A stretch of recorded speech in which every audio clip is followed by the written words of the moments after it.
The 18th century cavalry saber is challenging to reconstruct, especially when used on foot. Key sources like German, French, and Italian texts rarely cover the topic directly. German treatises on cut fencing focus on dueling. French espadon, Italian, Polish, and Hungarian sabers are even rarer.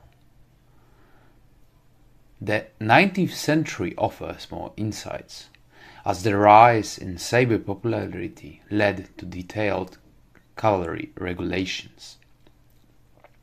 These regulations introduced movement mechanics linked to tactical approaches that trace back to earlier practices.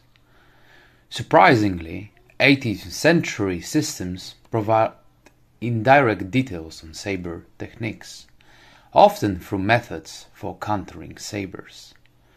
One example is the Hessian Regulation of 1822. This system emphasizes a cutting motion where the arm is pulled back before swinging. We also see this movement in smallsword versus saber tutorials from the 18th century.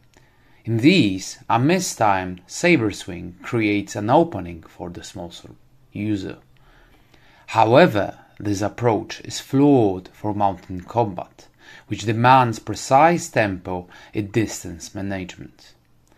Yet, these swings mechanics enable 4 distinct tactical approaches. First approach: counter tempo by voiding. A large swing creates an opening, inviting the opponent to attack in tempo. The saberist avoids this by stepping back and riposting with a prepared swing. Second approach: counter tempo by parry riposte. The swing invites the opponent to tempo cut. This is countered with a parry or counter cut, followed by a riposte. Third approach: counter riposte. A large swing forces the opponent to parry, but managing the distance, the saberist baits ripostes, allowing for a counter parry and counter riposte. Fourth approach: feint. A large swing, backed by body movement, acts as a strong feint.